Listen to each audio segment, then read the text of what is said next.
Neçənci mərtəbədə qalır Fəxri? 20. Yox, kişi ala bunu. Qalxarsan özün, Fəxrin də mənim adımdan təbrik elə. Ayıbdır. 30 yaşı olub. Dönə tapşırdı ki, mən ölüm çivizdə gəl. Pilləkənlə qalxmayan, bu pilləkənlə qalxan heç kəs geri qayıtmadı. Komendantım yoxa çıxıb.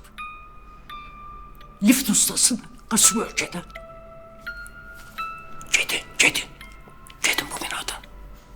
Qoca kişidir, fikir vermə, ağzına gələn danışır. Biz də yavaş-yavaş qalxacaq, nə qalıb bəy?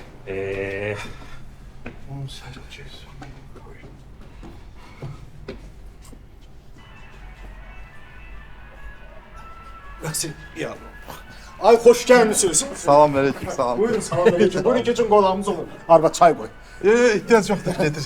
Mən özüm də elə 16-cı mərtəbədə oluram, çıxıb düşmək problem oldu yenə. Köşklük qaldıq burada. Yemeği də var. Yemeği nə var? Qəşəng yarpaq dolması bişirmiş. Dolma deyirəm ey sənə. Otur qonağımız olun da. Bəlkə oturaq. Ad günlə gəlmişik də. Biz ad günlə Peki, hara gəlmişik. Çox sağ olun, valla Onda çox bir sağ də olun. uşaq şehir desin, sonra gedin. Uşaq şehri deyiləm. Bildiyim şehir deyiləm. Değildim mən sənə mail, sən etdin əqlimi zail. Mənə tən eyləyən qafil, səni görəcək utanmazmı? Əşdir tələsirsin. İkinci şehri deyiləm. Əblər gedir. İkinci şehri. Dolma yarpaq idi. İkinci şehri deyiləm. Əşi bu ikinci şehri niye bilmir bu? Bilmirsən Hara sən gedirsiniz ikinci siz? Dolma da var, şehir de var.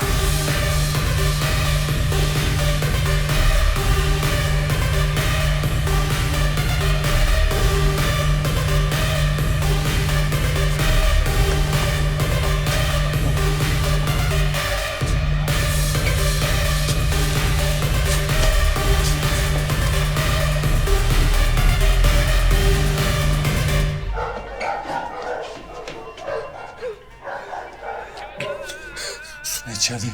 20 manat. 20 adısı olar da. Onu da düşün aşağıdan alın. Bu elə nədir? Çörəyə 50 manata veririk.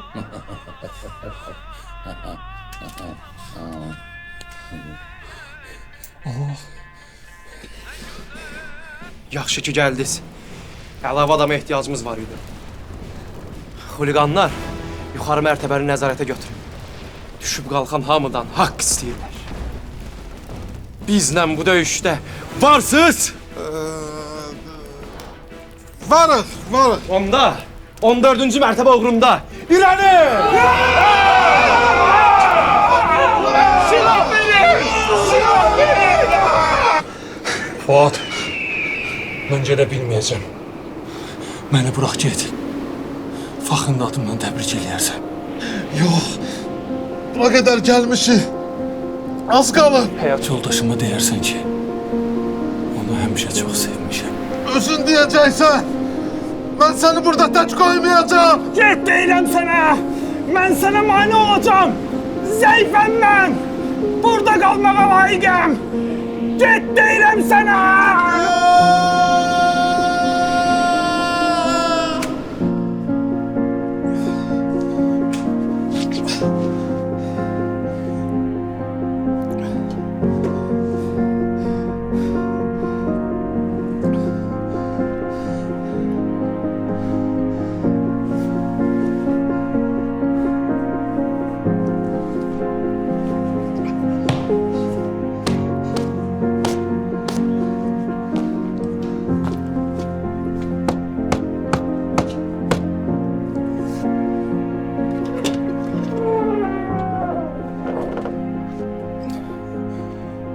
Ağsaqqal Fəxri burada qalır. Mənəm də Fəxri. Neçə vaxtı sizi gözləyirəm. Ən yaxın dostlarım ad günümə gəlmədi. Ondan sonra bir də ad günü keçirmədim. Budur sizin dostluğunuz. Budur dostluğunuz.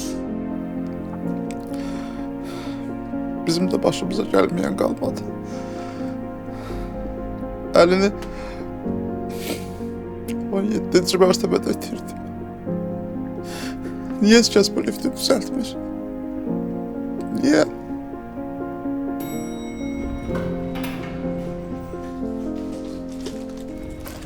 Komendant tapıldı. Hə, liftə görə soruşursunuzsa, bugündən MyLift istifadəyə verilib. QR kodu skan eləyirsiniz, problemi yazırsınız, liftə xidmət göstərən şirkətin xəbəri olur və anında gəlib hər şeyi həll eləyirlər. Biz isə liftlə bağlı bütün məlumatları MyLift platformasından izləyə bilirik.